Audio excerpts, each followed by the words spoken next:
short of it is Absolutely. How about at the end of the day, do you do anything? Like, I'm really fascinated by rituals and things like that. So I think it's really important to be ethical and make sure you're paying them well above. Welcome to the Rask Network. What you're about to hear and see is limited to general financial information only. Please be sure to speak to your financial planner or refer to our financial services guide available at rask.com.au/FSG before acting on the information. Well, good evening, everyone, and Merry Christmas. Nearly Happy New Year, but I'll say it anyway, Happy New Year. Maybe calling it a bit early, 10 days before the due date.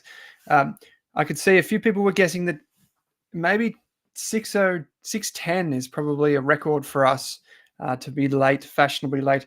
I must admit, though, tonight it's not me being fashionably late. It's me being technically illiterate. Was having an issue on the back end to try and make this happen. So I do apologize about my late arrival. Pink Santa tonight. You can see that here. It's right here. Many of us attended the Ladies Finance Club events run by Molly Benjamin in Melbourne and Sydney over the past 2 weeks. And fortunately, I got 2 of these pink ones, and they're actually pretty comfy, to be honest. The only problem is I was trying to find this a few moments ago, and I realized my dog ate my other one. So the puppy that we bought recently has so far chewed on 3 remotes, the decking. She pulled 2 power points out of the wall the other day, literally chewed the power points and pulled them out of the wall. She's eaten countless many other things. She destroyed our brand new couch. So that is the cost of a puppy. If anyone says that it costs, a few $100 or a couple grand for a new puppy, don't believe them. It's much like being sucked into some active fund managers and thinking that the cost is just an extra percent, which we'll get to tonight. It's not often the case. So I hope you all have a wonderful Christmas. Let's get that out of the way. It's going to be a hot one by the seams of it. So wherever you are, I hope you are well. Your bushfire ready and all that sort of stuff, as we say in Australia. Fraser says, sorry to see this show will end. It has been my starting point for education and entertainment for the last 2 years and will be missed. Looking forward to the future with Rask Core. Much like crypto, says Chef Circle. Yeah, so let's hit the nail on the head. I do actually have some slides, so why don't we just jump straight into them? As always, you can subscribe, whether you're watching this on ASA, that's the Australian Shareholders Association, for those of you playing along at home. Whether you're on ASA, whether you're on Rask or Selfwealth, I know Rob's on a run while also trying to respond to comments in the Selfwealth community. If you're on Twitter, LinkedIn, wherever you get this, thank you for joining us tonight. Jay Campos, the puppy has been to the vet, and I must admit it has been ridiculously expensive on that front as well. Easily doubled the cost of the dog in the first 3 months of having it, maybe even more. So that's good fun. Don't forget to subscribe. We go live. This is the thing that people didn't realize when I made an announcement today, that on the Rask Network, and I'll get to this in a second, we actually have 4 podcasts, and I'm going to show you some behind the scenes stuff in a moment. We actually have 4 podcasts, and what we do for the Rask Live show is actually only a fraction of the broader picture of what we do. So I'll explain that in just a moment. But first, here's the joke. I actually searched quite long and hard for this joke, and I thought this was probably the best one that I saw. Astronomers got tired watching the moon go round the Earth for 24 hours. They decided to call it a day. That is my joke. For any of you, you will know that there is a huge telescope in the back corner here, so I'm quite the fan of looking up at the stars at night. But there it is right there. So this is one close to home for me indeed. So am I a bit out of focus perhaps for you, Chef, for Paul? Let me just have a quick check of the video signal. Looks like I've got 1080p on my end, mate. So I just want to check something. I'm check if that's the right way around, and it is. Good. Okay. Deepak, you said 10 out of 10 considering the last time that we hear it. Well, thank you, Deepak. Okay, so I was crunching some numbers just a little earlier on how long it's been and how many people may have tuned into the Selfwealth Live, the precursor to Rask Live. We've been doing this since August 2021. So Rob, who's in the chat tonight, Rob and I have been showing up every week since 2021, as have many of you. So I know Jeremy, I saw him in the chat tonight. Plant One, who may not be here tonight on time. We've got Jenny. So many of you, Paul, have been Martin here for such a long time and coming along and being part of the community, which has been amazing. And even meeting so many of you in person at the recent Rask events. You can see here I was considerably younger, potentially better looking, but with a terrible haircut. That was one of the first shows we ever did from Selfwealth Live. And then you can see progressively gone downhill or aged over that time. So Pocket Full of Shell, good to have you here. Thank you to everyone who has been here over the last few years and supported us as we've gone on this journey.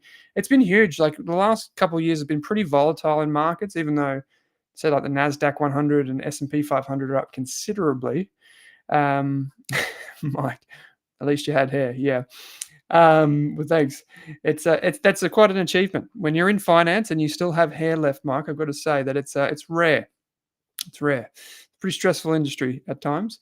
Not as stressful as some, of course, but yeah, I'll take it. So I told you to bring your elf hat. So if you've got yours tonight, send us an image over on Twitter or wherever you get your social media. You can connect with us. So as I alluded to, I made the decision over the last few weeks. We've been kind of thinking about this as a business and as our community grows at Rask. We reflected recently, and I shared some information with the community around the decision just to basically transition the Rask Live. So we've been doing it for a long time, and I know many of you love it, and I know it's not an easy decision because I know so many of us do enjoy it. But the decision to, I guess, slow down the Rask Live and transition it, and I'll explain what I mean by that in a moment, comes for two reasons.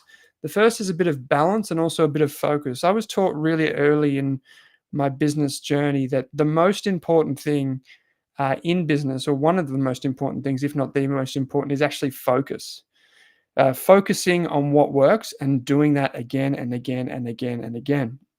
And so you can see in this chart here, and this just gives you context over the Rask business. So when you think about our podcast and our audio, the YouTube channel that Rask has and the stuff that we do in audio is tiny in comparison to our main podcast channels.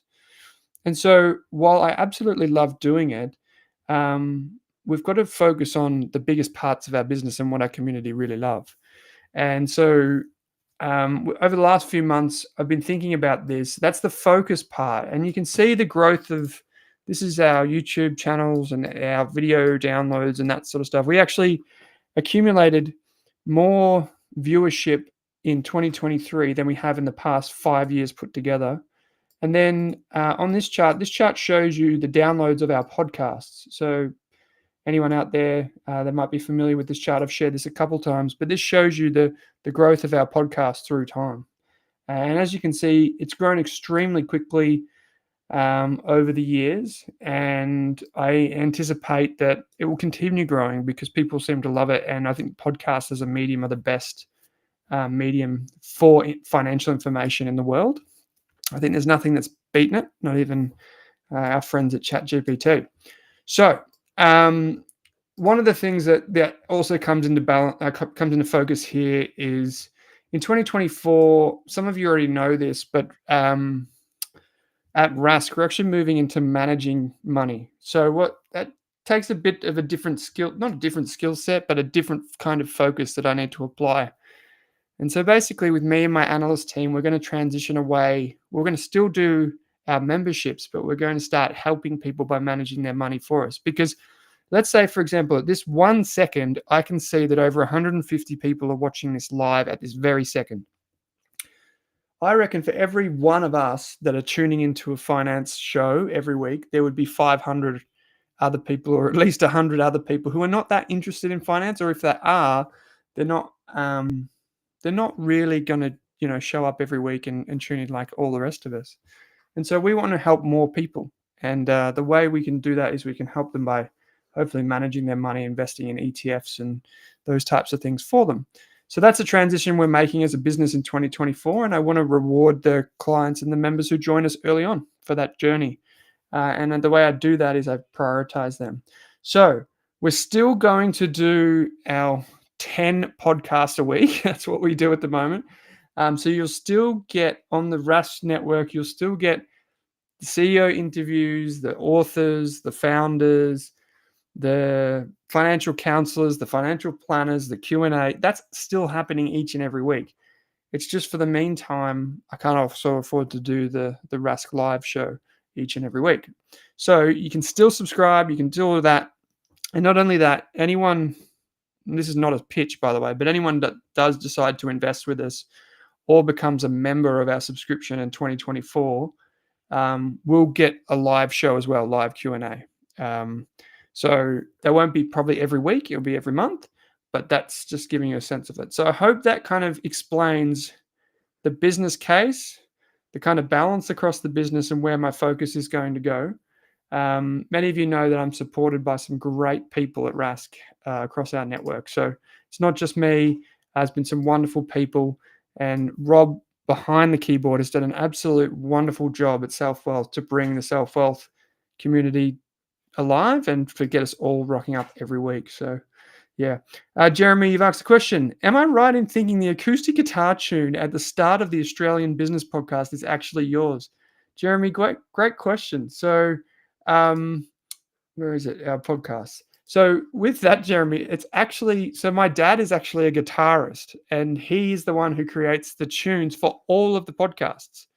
And so all of our podcasts have an acoustic element to them. And all of them are actually created by my old man. And I said to him, I gave him one instruction when he created the acoustics for all of our podcasts. I said, all right, mate, all you've got to do for us is you've got to make it sound Australian because they're all Australian themed. And he's like, what does that mean? And I said, I don't know, just acoustic perhaps.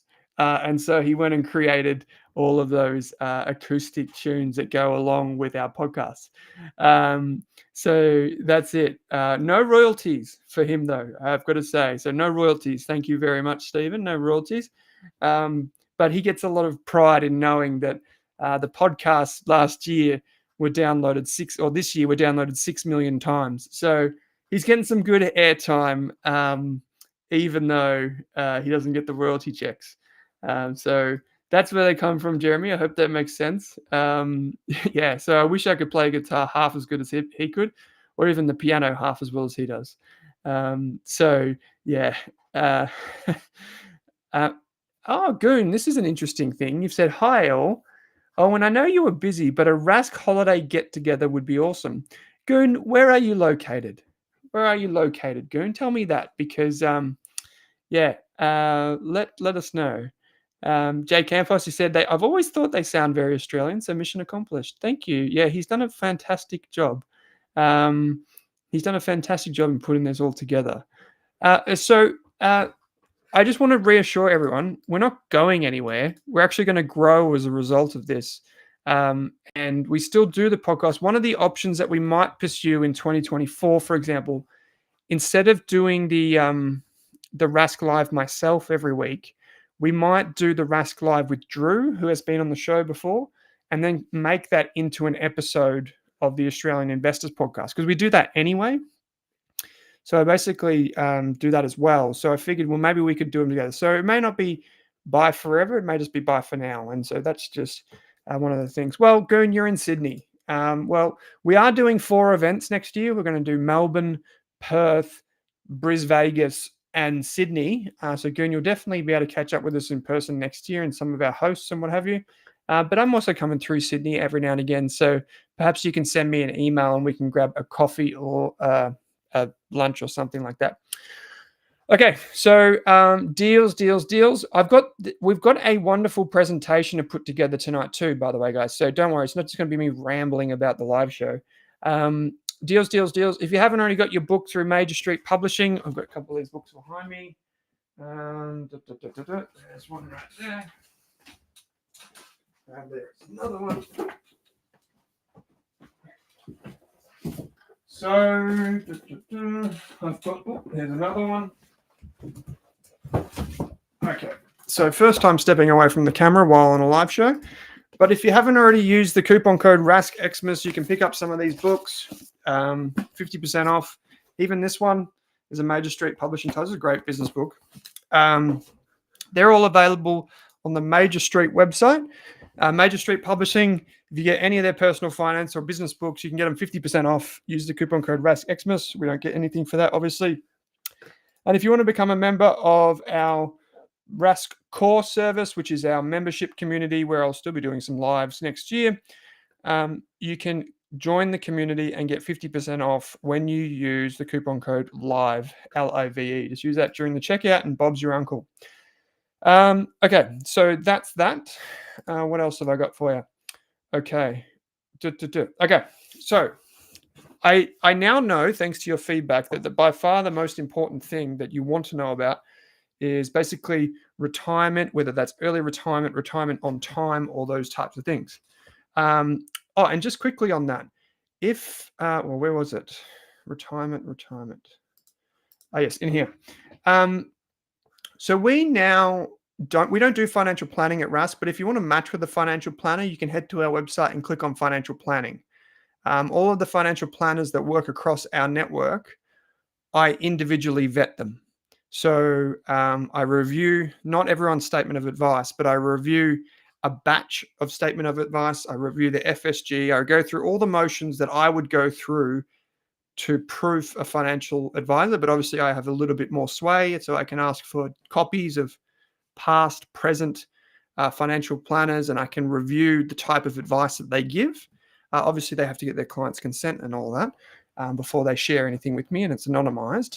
But I review the financial planners that want to present and be part of our network, so then other people can connect. So if you want financial planning, there you go. Okay, so cut to the chase, as Jason just says. Okay, so tonight's episode, the final installment, is going to be about 10 ways to retire wealthy.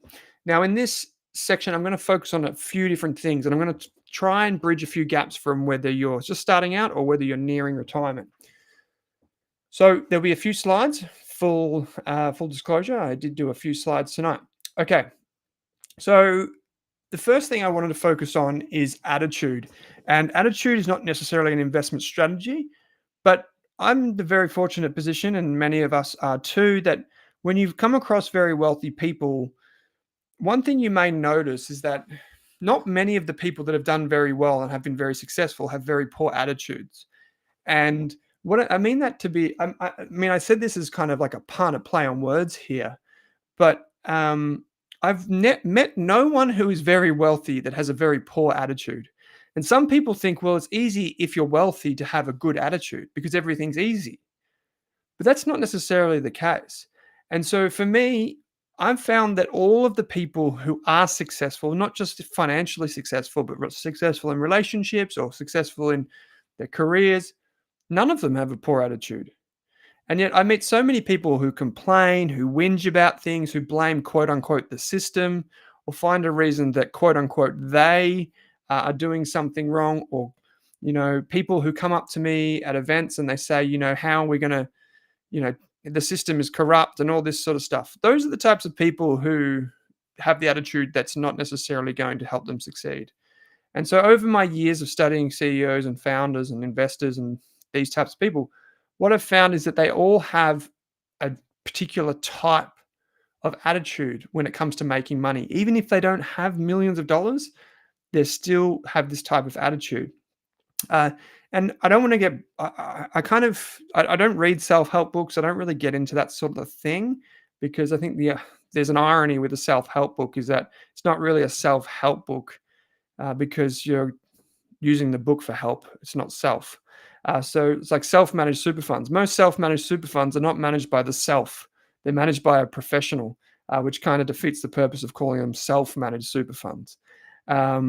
So this idea of an abundance mindset is something that's kind of grown on me recently. And this is a quote from Forbes here that found if you focus on something, you're more likely to achieve it. And it sounds pretty obvious, right? As I said at the top of the show. And in psychology, they call this, they say that the brain is very literal. And so if you believe that you're going to retire wealthy, it's actually one of the first steps you can take to actually retiring wealthy. And I see that with so many people around me. If you have a can-do attitude, you can probably achieve it. So that would be the first thing there. Number two is for people who are starting out. If you're getting on this journey towards creating wealth, some people will know who this fella is right here. This is Glenn James. He was a very successful financial planner, and then he turned into a podcaster and educator. And he's got an incredibly fast-growing business himself, and he's done really, really well. And he often remarks that a lot of people focus on investing and they get their investment returns. Like you'll log into Selfwealth and or your brokerage platform, and you'll try and find an investment, and you'll spend half a day deciding, hey, do I want to invest in A200 or do I want to invest in VDHG? Do I want to invest in IVV or do I want to invest in NDQ? If you've got less than $100,000, it probably doesn't matter as much. Just buy one of them or buy all of them. Just get on with it. It doesn't really matter. And the reason I say that is because if you have an investment balance in your super fund or in your brokerage account that's under 100K, what's going to get you to $100,000 faster? Saving more, which is investing in your career so you earn more so you can save more, or picking which ETF is going to outperform the other ETF by 0.05%. It won't really make a difference which ETF you go with, but it will make a difference if you can find a way to earn more, whether it's through a side hustle, whether it's through changing careers, whether it's through doing an educational course that gets you a promotion, whatever the case may be. Investing in yourself is the very first step you should take to maximize your ability to retire the way you want or even early. And so, there's this old financial planning cliche that you cannot invest your way out of a savings mistake, but you can save your way out of an investing mistake.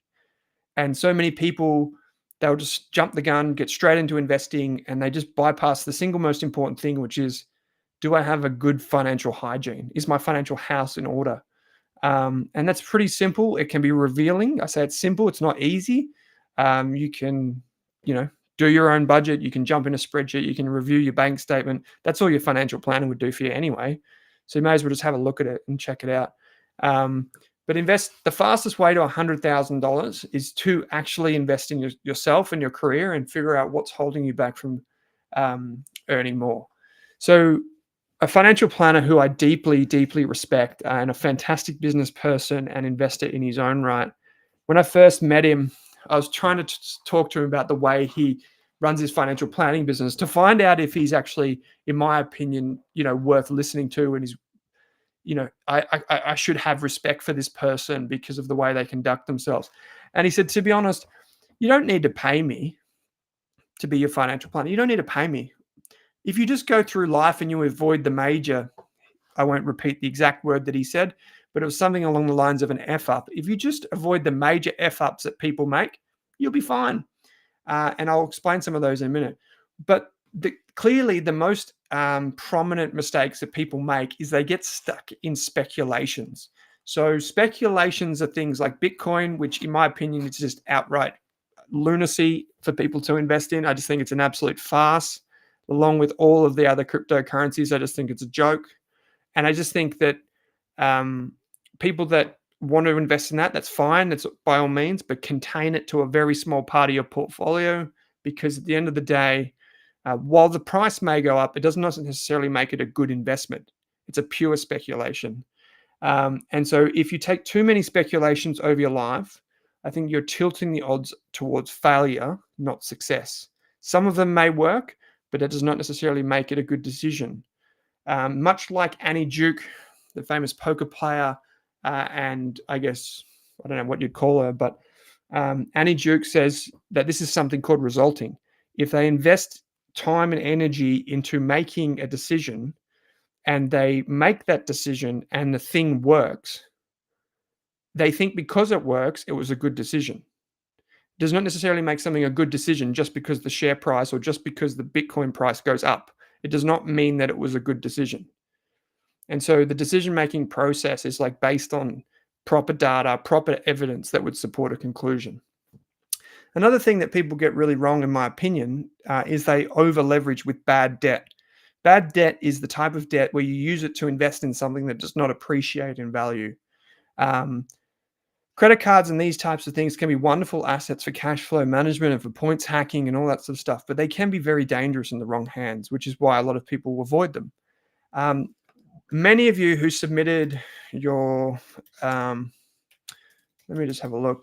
Many of you that submitted your biggest regrets, you said to me, your biggest regret, is it this one?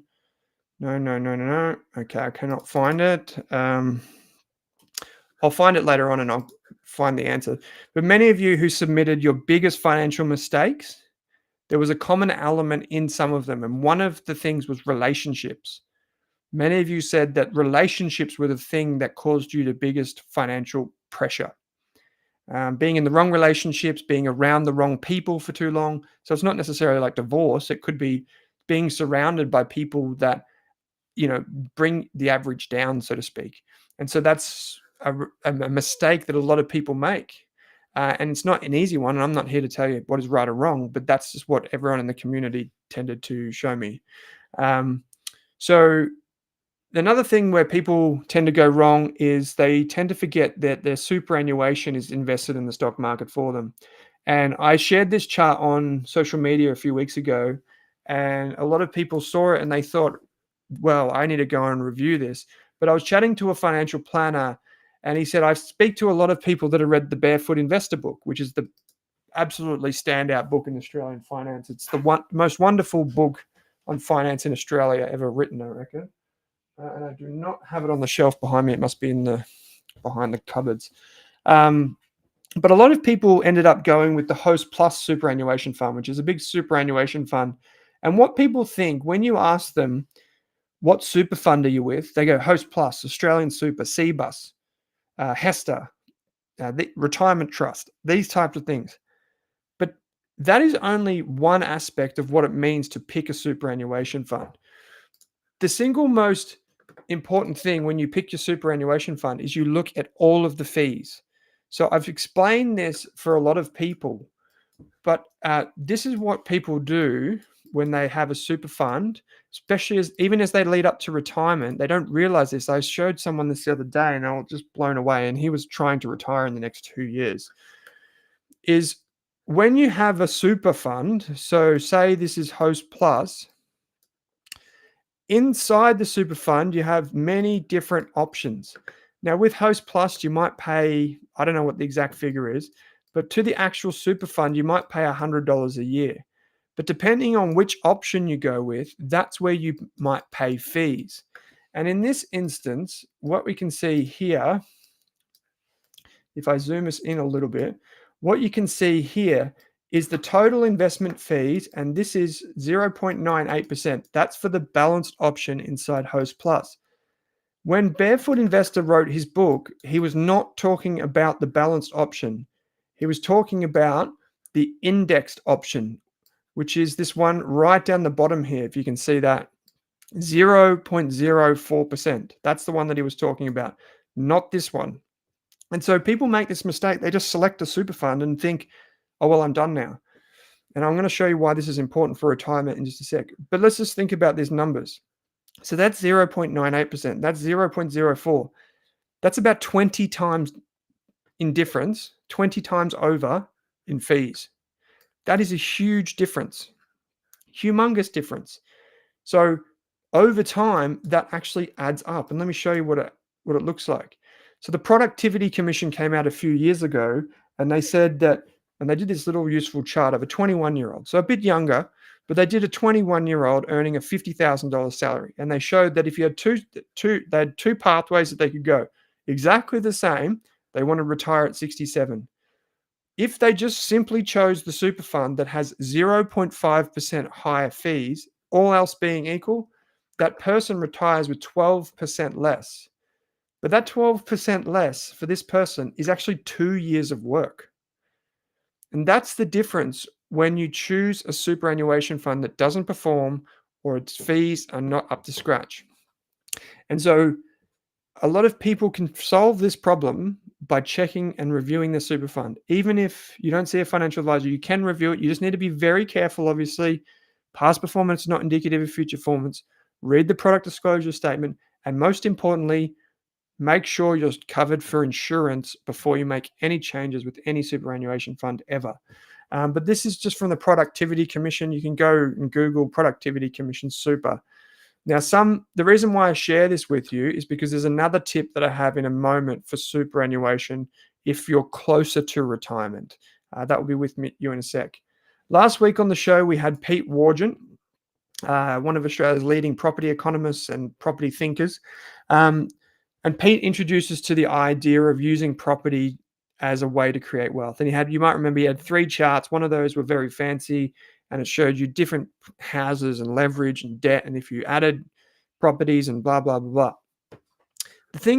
The only thing, well, not the only thing, but one of the things that I find appealing about property after so many years of not wanting to be involved with it is that it's one of the only things, residential property, one of the only things where you can use a huge, humongous loan to buy the asset.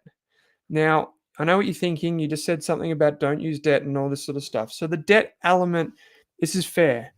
It is the risk. This is where you get the risk from. This thing right here, this is the debt. But you can get exposure to an asset, the full value. So that's not the debt. That's not the debt. This is the full value of the home. This is the debt right here. You can get exposure to the full value of an asset for less equity. And it's the only asset class and only asset that you can do this with. If you were to invest in shares using debt, for example, you'd have to use a margin loan unless you secure that loan against something else. And I'll explain that now. I know this is very simple for me to say, but buying a property, if you can, even if it's not something that you live in, buying a property is one of the keys that it's obvious. It's not an original thought for me to say that tonight. So one of the charts that Pete showed how you can use leverage sensibly. But if we take the same idea again, so property value, and then we've got the loan, and then we've got the equity, so the difference between the loan and the value of the property. Over time, if you purchase the right property, you believe that the value of that property increases and your equity increases because you may be paying down the loan, for example, or maybe it's interest only and the loan value increases.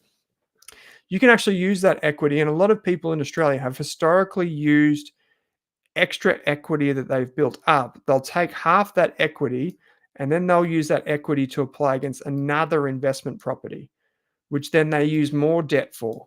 And that's fine. But what we're seeing Victoria now, in particular Victoria, by the way, I'm going to pick on the Victorians, is that we're seeing more and more taxes being put on to property investors. So more and more, like in Victoria in particular, there's very high stamp duty. And you also have property taxes, which are going up. Now, this is not a Victorian thing necessarily. It's just there at the pointy end. All around the country, governments are looking at ways to ease the housing crisis. And one way is to make it more difficult for property investors. So what a lot of property investors are going to do over the next 10 years, especially those that are approaching retirement, is they're going to look to do something with this equity that they've got in their investment properties. And one of the things that they can do is they can use the equity that they have to invest in an ETF portfolio. So it's now easier than ever to build a portfolio, and they can use the equity against the existing home that they have. Say if this was their home, they can use its principal place of residence. That's where they live. They can use the equity and redraw some of that equity to invest in a share portfolio. Now, you can speak to your accountant, but because the money that you would be using to invest in the portfolio is used for investment purposes, it may actually be tax deductible, the interest that you pay just on this component. And so people have been doing this for years. They call it, it's kind of like a line of credit, where you redraw some of the the equity out of a home or take it out of your offset account, and you use that for investment purposes. A good accountant and mortgage broker can help you set this up, because if you get it wrong, you don't want that to happen. But one of the things that people then do is they use their share portfolio. They use the share portfolio, which I'll explain in a minute. They use the share portfolio to invest into stocks that pay franking credits. So over here, in this first instance, they've got potentially, speak to your accountant, a tax-deductible loan with the interest that's tax-deductible, by the way, not the full loan, just the interest. The tax-deductible loan that invests into shares that then pay franking credits, which many of you will know are tax-effective income, is tax-effective income. Sorry, I need to go down a bit. Tax-effective income. So you have this kind of wonderful thing where hopefully the value of your property goes up, which then brings up the equity value in your property, which is then invested into an asset that hopefully then grows and produces a tax-effective income stream for that portfolio. Now, obviously, only Australian companies pay franking credits, but you get the idea. And this is a very effective strategy. And I think as more people realize that holding multiple investment properties is going to be less politically friendly, they might look to other ways to create wealth by, like, say, investing in an ETF portfolio that pays franking credits. So if you're over 50, I think one of the most sensible things that anyone would recommend and a financial planner would recommend is to use extra money to make extra contributions to super. Maybe this is where I'll pause for a moment and catch breath. AKA debt recycling. Yes, very simple. Taipan, thank you.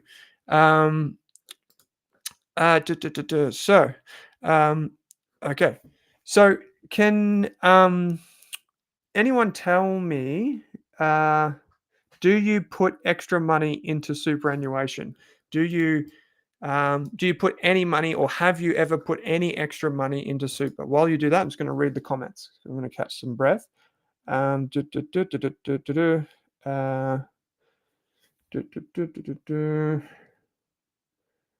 love that quote from you, Penny. When you choose your friends today, you are choosing your habits tomorrow. I love that. I was actually going to share something which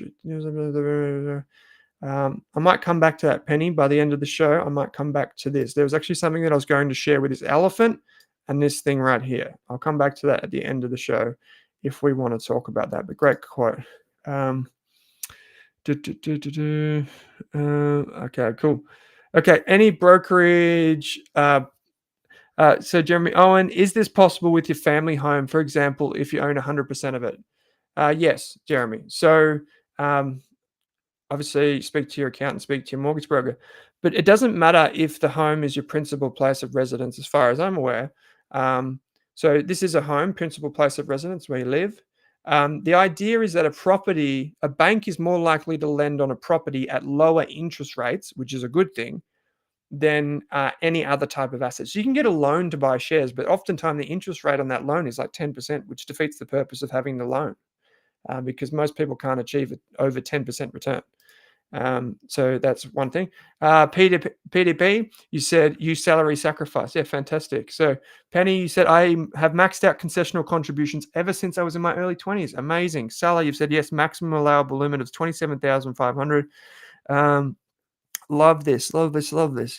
Matthew, you add an extra $1,000 every year. Max out my super, says Matt. Hayden, you said yes, under 30 and contribute a large sum of money with super. Great. Pocketful Show said used to salary sacrifice into super until that cap came into place. Reggie says the same thing.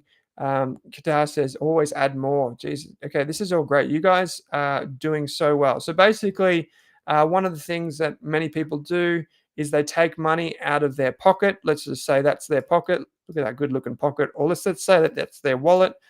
They get their salary into their wallet and they put extra money into their piggy bank, right? The key thing to keep in mind is your employer also puts money into your super fund. And so say if you earned 100 grand, you would roughly get 10K going into your super fund.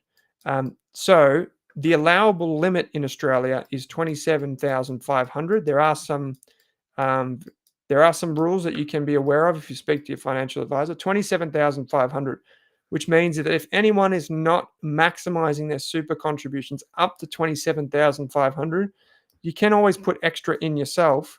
And then the key point is this: for most people, not for everyone, but for most people, it may be possible to claim a tax deduction for putting money into your own super fund.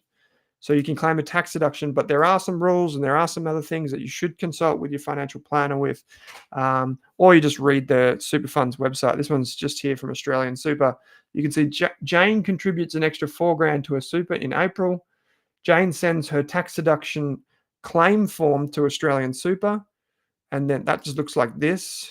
That just looks like this form right here, like this thing. She fills in this form, sends it off to her super fund. Jane submits her tax return. And it says here, Jane must submit her claim for a tax deduction before the earlier of lodging her tax return. So she needs to do the claim form before that, obviously. And June 30th of the following financial year. So there are limits to all of this. That's only one form of contribution. And this is just the standard rate.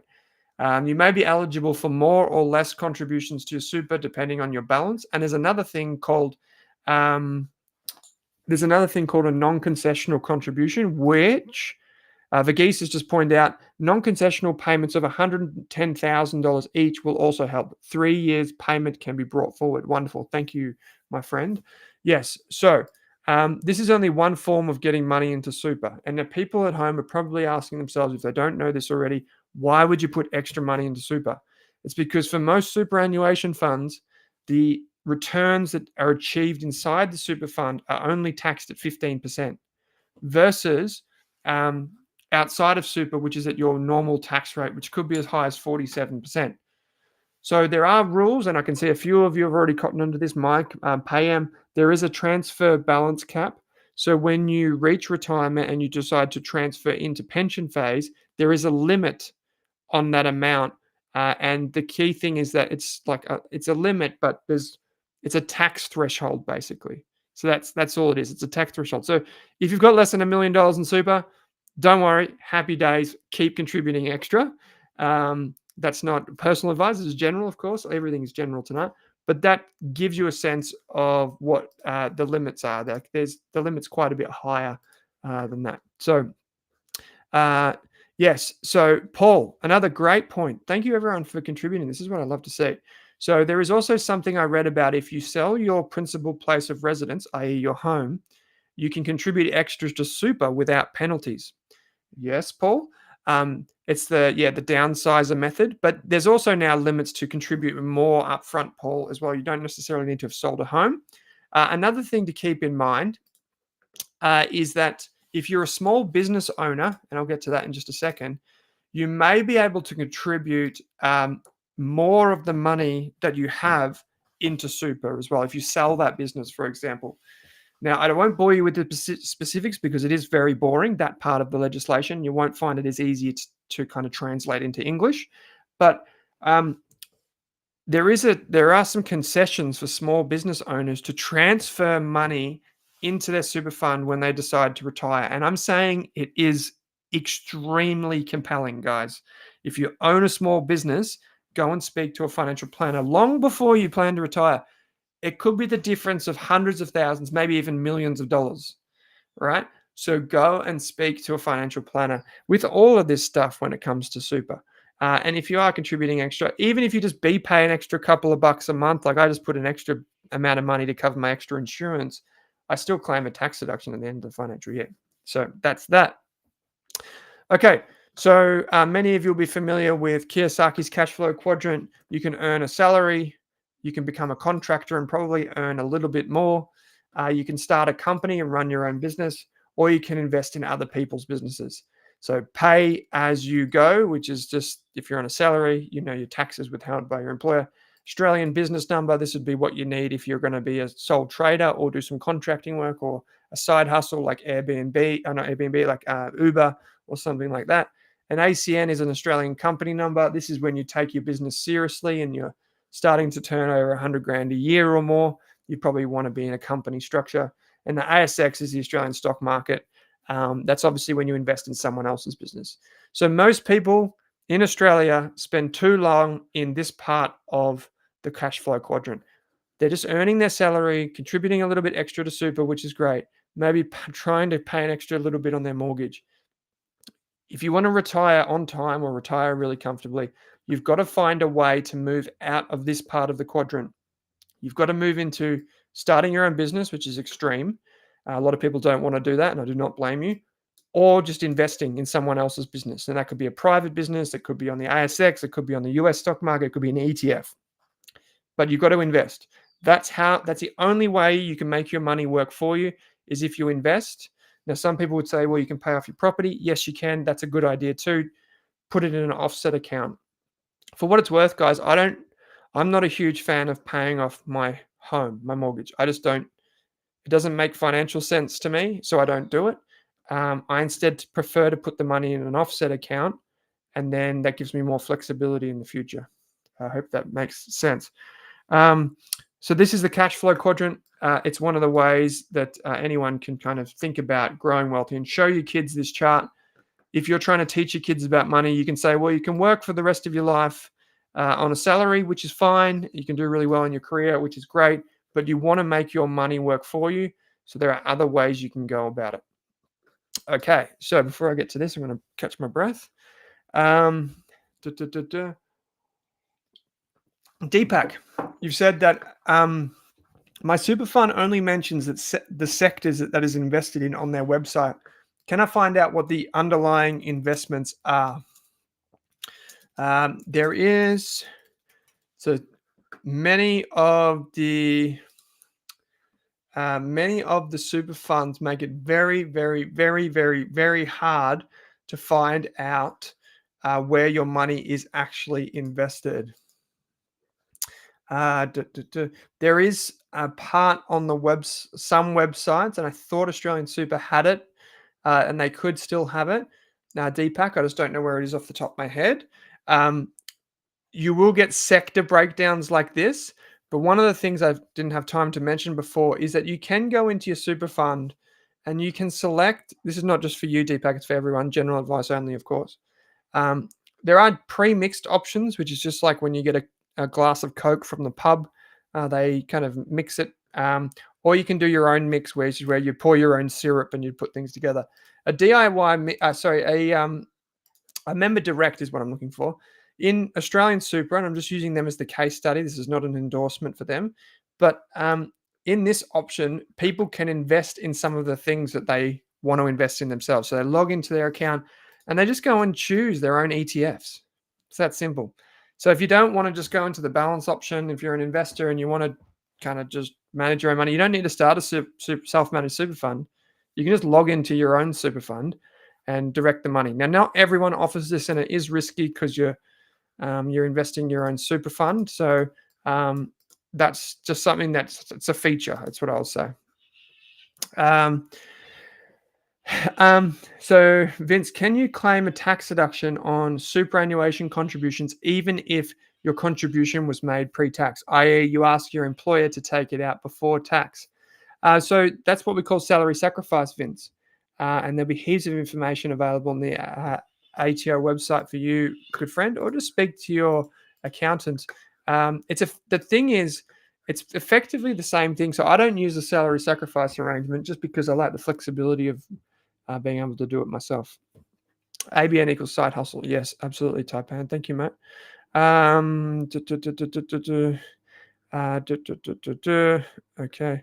Okay. Let's keep going on. Let's move on. Okay, I was going to ask you a question. So many of you will know the core and satellite approach by now. We've been talking about it for 3 years. So this is a test of everyone that's been watching for the past 2 or 3 years. What are some examples if someone else is here watching tonight and it's their first time watching one of these shows, unfortunately, maybe their last time, at least for 2023. If they're watching this show, right, and they're wondering, what is this chart, Owen, that you've put on the screen? Let's help them out. Guys, what are the types of things that go in the core of a portfolio? If you're building a portfolio, what are the types of things that go in there? Think about it. Let me know. Tell me what you mean. when you say we've got a core portfolio. Chuck that in there. I was going to have a gin and tonic tonight to celebrate Christmas, but I ended up not doing that because I'm sensible, just as for full disclosure. It's just the tonic, no gin. VAS ETF says PDB. VAS. What do we win, says Jeremy. Well, you can, Jeremy, if you come to a Rask event next year, you can have a hat just like this one. It's a good hat, keeps the sun out of your eyes. It comes in 1 or 2 colors, and that's basically all I've got. Or I'll give you a book. How about that? So IVV is another one that's US shares. So that would be boom, like right here. Yep, STW is the same. Good one, Vince. So STW is basically the same as VAS. IOZ, yep, that's exactly the same as well, basically, as both of those. IOZ, that's a Z. Gold could be in there, that's correct, Kadar. Now, gold is quite a contentious one because gold could go like in the defensive part, but it could also go in a satellite for some people. Paul says Sol, yeah, so that's a direct share. So if you're investing in an Aussie share, that would be like in here. So Sol Pattinson is a company, it's not an ETF, but you get the picture. VGS says Umbrella Lemming. Yes, so Gary, good to see you. So VGS would be like in here, global shares. VHY, which is a dividend ETF, that could be in there as well. So that would be like here. A200 is the same as VAS and all those. Very low cost. Good one. IAF, says Benny. Thanks, mate. Good to see you. So IAF would go in there. So we've got FEMX, says Harry. Yes, it would be the type of thing that goes in here. FEMX, or any emerging market ETF. So it might be like IEM. Thanks, Harry. We've got VAP, Vanguard Australian Properties ETF. Yeah, that could go in here. That's just, geez, that's a terrible one. VAP. So this is just an example portfolio, right, guys? This is not like me recommending all of these things in here, just so we are all on the same page. IOO is international shares. Yep, that's right, Harry. So that's like the top 100 global shares or something like that, off the top of my head. Verghese, you said QLTY. Quality, yes, that's also in here. QLTY is from Beta Shares. That's like a quality one. Listed properties, BWP. That's the Bunnings Warehouse Trust, says Vince. Yeah, so we've basically just helped everyone put together a portfolio. I'll put one in here, which is V, B, and D, which is a global bond ETF. There are heaps of other global bond ETFs and Aussie bond ETFs that you could put in. The cash could be AAA. These are just examples, guys, right, of course. So a core portfolio, the middle of it should be boring. You could use ETFs. I use ETFs for almost all of it. You could use individual shares. You could use real estate investment trusts, although you don't want too many of them. Just a few is fine. You could use some commodities, maybe like gold. You want some bonds in there. You want some global shares, some Aussie. You want a lot of Aussie shares for the franking credits. And that's it. So that goes in the core of the portfolio. Should be boring, should be low cost, should be extremely well diversified across number of shares, but also across different asset classes. Okay, that's number 9. So you can do that yourself in your own brokerage account, just like Selfwealth. You can log back in and then start. Not giving personal advice. I'm not saying to buy all these ETFs. The whole reason that we have a membership at Rask is because we build these portfolios for our community, which they can then follow in their own brokerage accounts. And we monitor it and do all that sort of stuff so that everyone else doesn't have to. Okay, final thing, final slide. If you want to prepare for a time, we can invest in individual shares as well. So we just mentioned the core of a portfolio. That's what we just covered. Now let's talk about our mighty fine individual companies, which I know so many of us love and you want me to talk about as much as possible. Taipan, you've said, Owen, interested, have you looked at Hack and your thoughts? I think Hack is a great ETF. I think Hack, it's a cybersecurity ETF. I think Hack and ACDC, I think those are 2 of the best thematic ETFs along with Qual, QUAL. Just if anyone invests in these types of different types of ETFs, So they're not like standard vanilla index fund ETFs. Just be very careful about overlap. Because let's imagine, for example, you've got Hack here, you've got ACDC in here, and then you've got Qual in there, right? So if we just took a quick look at, say, ACDC, it's the global tech, it's like lithium and battery technologies. So if we go down here, we would see that Tesla's 4% of this portfolio, but we also know Tesla's one of the biggest companies in the world. So that's going to be part of IVV, NDQ. It's going to be part of, probably going to be part of Qual ETF. So here we go. Go there.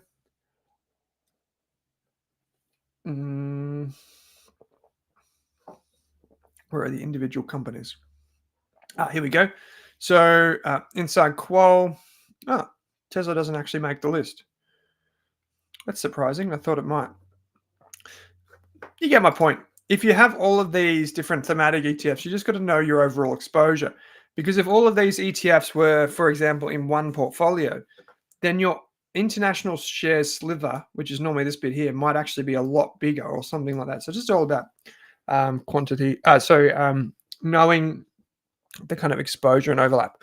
Okay, so quality over quantity. One thing that I used to do early in my investing days is I used to invest money in stocks or things that I thought were undervalued.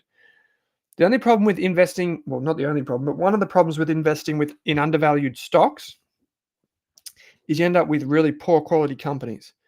And the other thing is, if you invest in something just because it looks cheap, you're always looking for a reason to sell it. You're always waiting for it to be not cheap and then you'd sell it. Contrast that with a company which you can buy and hold for decades. Now, you might be thinking, well, that sounds pretty crazy. We know how hard it is to pick individual stocks. Absolutely. You don't have to do this. It's not for everyone. But this is more for the share investors out there like me. What the data shows, and I know I'm kind of, what is it, beating a dead horse? I know I've showed you guys this chart before, but I just want to reinforce it, is that if you invest in individual shares or individual companies, what the data suggests is that the fortunes favor the companies that grow, not the companies that have low price to earnings ratios or low valuations. That's this bit right here. And as you can see, that works if you're only investing for a year. But over a few years, eventually it's pointless to look for cheap stocks. What you want to do is you want to try and find companies that are capable of growing their sales and profit for a long period of time. Now, you might be wondering why I put a vacuum in here. That's a Dyson vacuum, super expensive. If you like your Dyson as much as I do, let me know in the chat. I've got my Dyson just over there. I bought it on catch.com and it was pretty cheap. Because I'm too much of a tight ass to, well, I say ass, I know. I'm too much of a tight ass to pay the full freight on a Dyson. But let me tell you, 5 years later, she's still going strong as ever.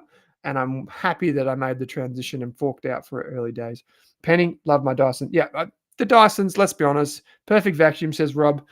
Let's be honest. It's lighter than anything else.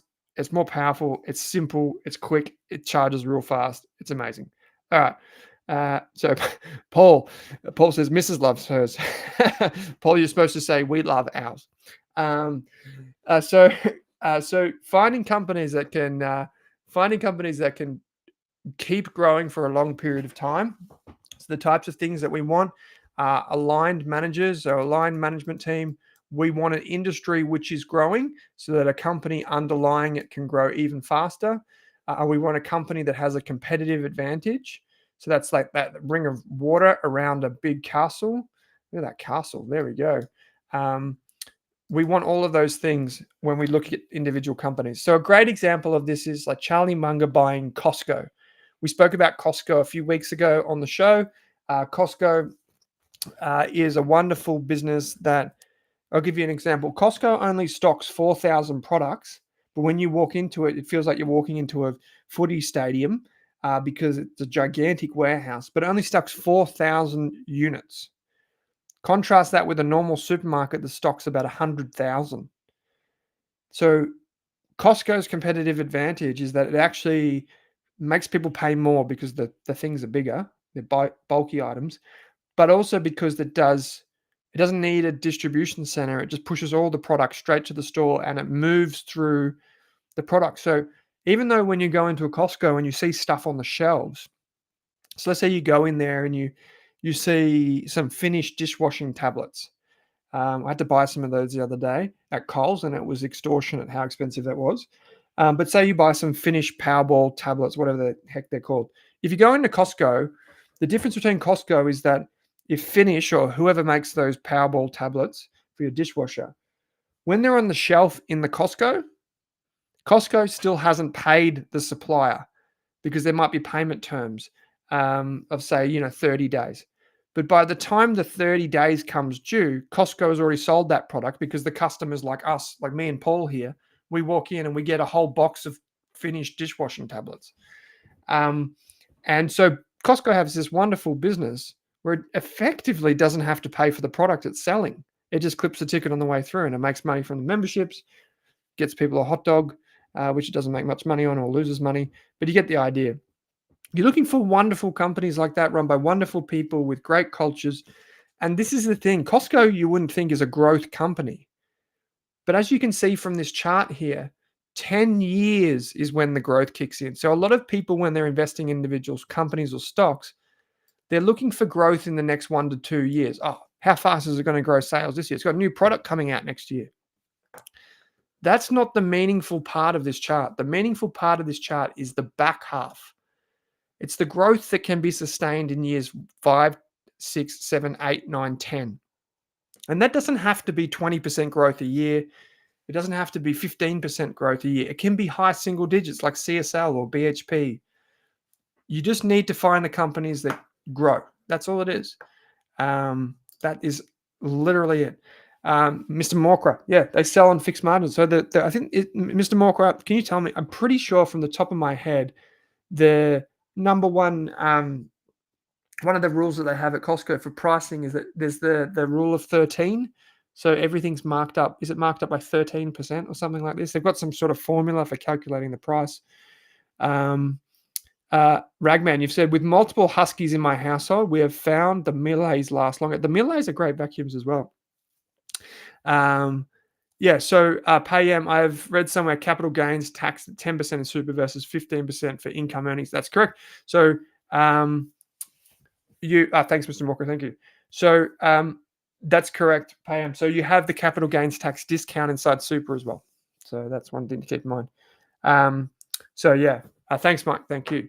So there we have it, ladies and gentlemen. So let's go back to the beginning. Attitude counts. A lot of people, it's easy for us to let life hurt us and knock us down. But a lot of people that I've found that have been successful with financial and in their other ways in their life, like in relationships, they have a positive attitude. Surround the average of the 5 people closest to Penny's point earlier on. Many people will know over the summer this year, we are, for the Rask podcasts, where is it? For the Rask podcast, and in particular, this one right here, we are doing something called the countdown over summer.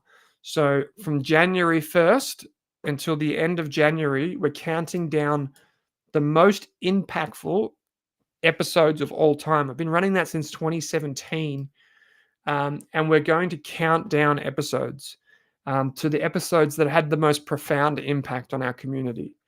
And one of the episodes in that list of 15, I can tell you, it's like Triple J's Hottest 100 for anyone that knows that. In one of those episodes, we spoke with a guy called Nick Crocker.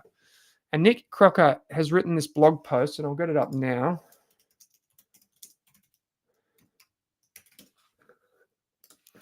So this thing right here. So get out of the way, all these pop-ups. So the elephants, a system for better living. So in this, Nick talks about something. Nick's based in Melbourne, by the way. So he's one of my brothers from Melbourne. He talks about this idea of the Elephants Group. So what is it?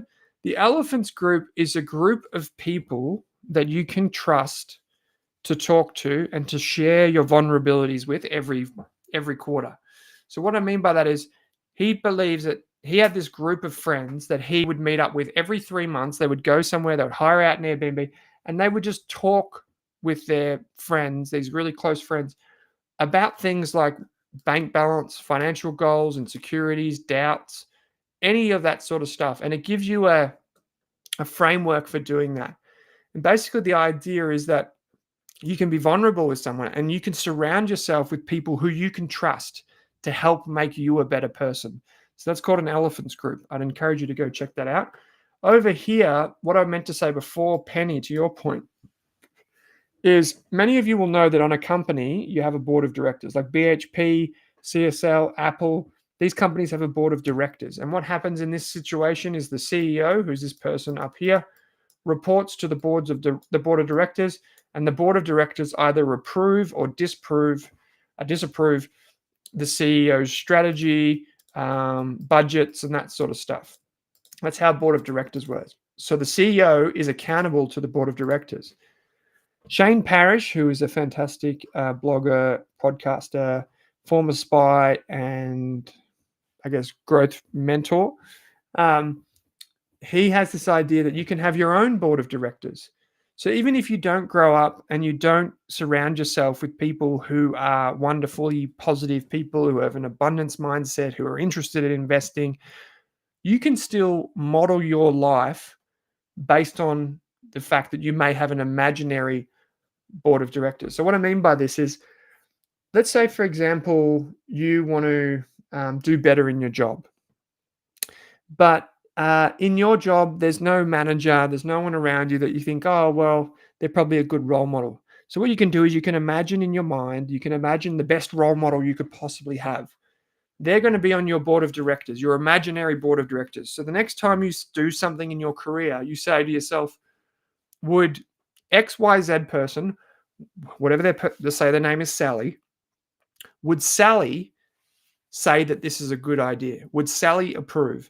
And so you don't need to surround yourself with great people to make better decisions in your life. You can just imagine if Warren Buffett was in your investment portfolio right now, what would he say about your portfolio? If you opened up your Selfwealth account, let's do that right now. Let's go, because we started creating some fictitious portfolios last year. Many of you will remember this. Where did it go? There it is. We started creating some fake portfolios a little while ago. So if we were to go, where is my portfolio here? Oh, where it says portfolio. Oh, so if I was going to, if Warren Buffett was sitting over my shoulder here, and we logged into our portfolio, what would he think of my portfolio? Would he approve? Well, I can say that he probably would look at some of these things. Let's have a look. We've got a lot of ETFs. What else we got in here? Would he approve of ARB, the Bull Bar company? So ARB, this is the Bull Bar company. For those of you that don't know it, they make the bull bars for these things, otherwise known as forward drafts. Would he approve of that being in the portfolio? You know what? Warren Buffett probably would, because it's got a good brand. It's run by a family. It's got good profit margins. It's got a long growth runway. He probably would. So, that's what I would say. So, you can use a personal board of directors in your life to model not just your shares and your investing, but maybe you model other things in your life. Would your board of directors approve? Invest in your career. This is particularly for people that may be younger or maybe starting again after a divorce or a sickness, or after your children have been to school and you may need to start your savings regime again and you're investing. Invest in yourself. Invest in your partner so they can earn more. Invest in your career. That is what that message is all about. Avoid the nasties in life. Like, I still remember that financial planner when he told me this. I was like, yeah, all those things. He also said avoid investment properties, which I kind of don't necessarily agree with, but I don't think they're terrible. But avoid the nasties. Check your super fund. Fees matter. Invest in a property if you can. I noticed someone said the first home super saver scheme. Use leverage, but use it wisely. Think about adding extra to super if you're approaching superannuation phase. Start to think more entrepreneurially. Go and push yourself into other things. Invest. Can you do a side hustle? If you're saving for your first home, anyone that's saving for their first home or a property there, can you use a side hustle? As Tapan said before, you'll need an ABN to do that. a core and a satellite portfolio. I'm not here to tell you go and invest in ETFs and only invest in ETFs. Go and invest in ASX shares.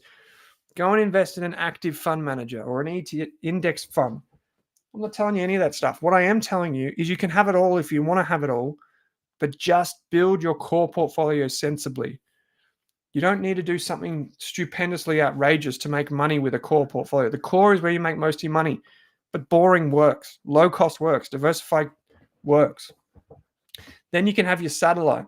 So what goes in your satellite? Well, maybe that's where you put your Bitcoin and all that sort of stuff. The more speculative stuff. If you want to do it, contain it in there. For me, in my satellite, I put high quality companies. And the reason I do that is because the data suggests that high quality wins, because those businesses tend to go on and on and on, and they tend to still be here in 10 years and compounding. So that's that. Okay. I can see a few of you. So, Mike, you've said this board of directors idea is really quite powerful. It's wonderful, isn't it? That comes from Shane Parrish, Mike. That's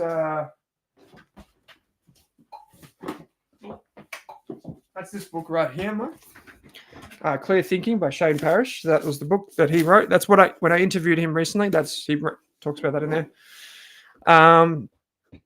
Okay. I can see Goon's given some talking about the battery of the new Dysons. Jeremy, good question. Okay, so you said, Owen, I know your anxiety with finance drove you to create Rask. Through the eyes of a 35-year-old, what would you say is the greatest meaning of your life? The greatest meaning of your life has been to date. I think that's what you're saying, Jeremy. Sorry, mate, if I interpreted that wrong. I don't know, Jeremy. I was saying to someone today, someone who is a CEO of a company. I was fortunate to have lunch with him today. I said, for me, I just wanted to have meaning in my life, and that's all I wanted. And it didn't matter how long I lived for. It just mattered if I had meaning. So if my life had meaning, that was enough for me.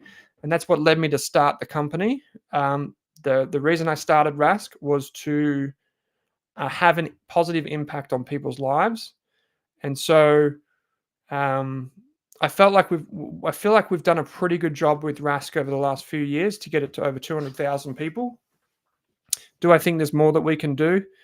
Yes, absolutely. So I think we can do more over the next 2 or 3 years, particularly as we move into helping people manage their money, because that opens us up to the other people in Australia who do not care about which stocks to buy or which ETFs to hold.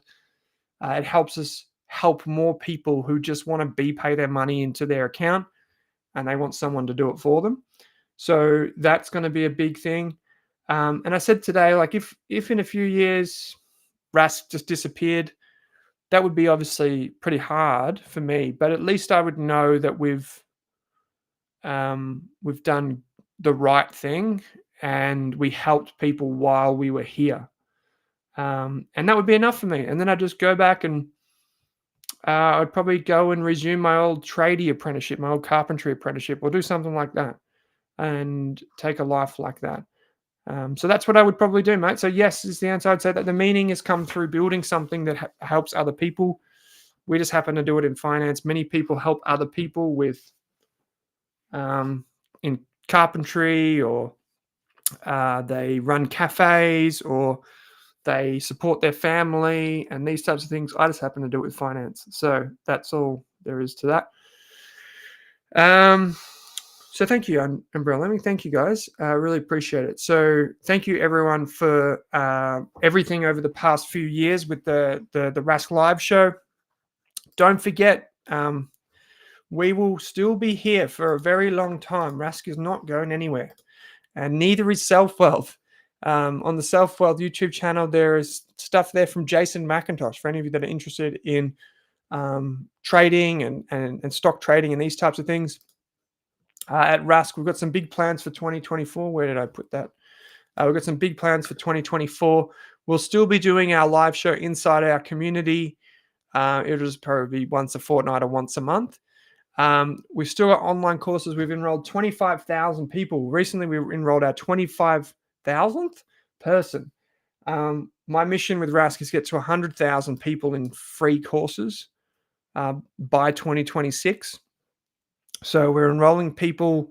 We're probably enrolling new students at a cadence of about 1,000 a month, and we're getting there. So we're slowly getting there, which is great. We've got some great collaborators on the platform that are helping us do that. Most of the courses are free, as you can see. So go and tell your friends this Christmas if they've got some time and they want to learn about finance. That's how they can do it. The quote that I'll leave you with is from the late Charlie Munger. It's actually his book that I'm choosing to read first this summer, which is Poor Charlie's Almanac. For those of you that know it, Poor Charlie's Almanac. It's a great book. He says it's so simple. You spend less than you earn, invest shrewdly, avoid toxic people and toxic activities. Try to keep learning all your life and do a lot of deferred gratification. If you do all those things, you're almost certain to succeed. There's another fantastic quote from last year's Berkshire Hathaway AGM. And it went something to the effect of, it's from Warren. I'll get it up. Let me just bring this up. 2023. Okay, I cannot find it, but basically, there's a quote from Warren Buffett in the 2022 AGM for Berkshire Hathaway where he says, I've never met a kind person who died unhappy or died without friends, but I've met plenty of people with money who died unhappily. There's something to be said, like not everything we do in our life is finance. Surround yourself with great people and the rest of it will take care of itself. There will be roadshows next year in 2024. Special shout out to Rob for all of the hard work over the past 2.5 years, 3 years, for everything you've done with the live show, mate. We do all appreciate it. We're all here because of you. So thank you so much. To everyone else that supported us, thank you, everyone. Thanks, guys, for rocking up every week, every Wednesday for the past 2 or 3 years. It's been awesome, and I got to meet so many of you in person, and we got to communicate this year in a way unlike any others in recent years. So have a very Merry Christmas with yourself and your family. Don't be a stranger. We're still publishing 10 podcasts a week, and some of those are live, like every Friday for business owners. We go live on a Friday at lunchtime to talk about business. Oftentimes during the week, our property guys will go live, or I'll go live with a financial advisor. So you can check that out on the Rask YouTube channel. And we may be back next year. This is the thing. We may be back. Rask Live may be back in 2024, but we're just not 100% sure if it's going to happen straight away. That's all. So have a wonderful Christmas, everyone. Don't forget the Scrub Daddy sponge. For those of you that haven't got it, it's $5. Don't have one in here. The Scrub Daddy sponge on Amazon. You can get a Scrub Daddy sponge. This is my one Christmas present idea. This is the sponge right here. It's $4 on Amazon if you get it now. Look at that. Probably won't arrive before Christmas, but you can get the sponge. It is a wonderful sponge. It's only like $4. It could change your life. That's all I'm saying. So that's my Christmas recommendation. Thank you, everyone. For those of you that are still no idea why he's peddling these things. The Scrub Daddy sponge, Rob, if you try the sponge and you don't like it, I'll give you your money back, right? If you try the sponge and you don't like it, Rob, I'll give you your money back. If you do like it, I'll buy an extra 2 more. How about that? I think it's that good. Rohit, I love the Scrub Daddy and Scrub Mama. See, there you go. Harry, no equity in the sponge. Payam, it's on special at Coles. Go and get the sponge, people. Check it out. It's worth it. So I'll see you guys. I hope for the new year you can tune into one of the podcasts. Catch me on Twitter or wherever. Thank you for a wonderful few years, guys. Remember, as we move into 2024, you'll probably read some negative headlines. You'll probably at times feel scared about long-term investing, but it works. Long-term investing works. It has done for 150 years or more. Going back to the 1700s when the first stock market was born, it works because you're investing in a better future. So remember that anytime you get unsure, or just tune into a Rask podcast. All right, guys, bye for now. Have a wonderful evening. I will see you on the other side. And Merry Christmas to you and your families. And I'll see you on the next episode. Maybe in 2024. Who knows? We might be back. Bye for now, guys. See ya.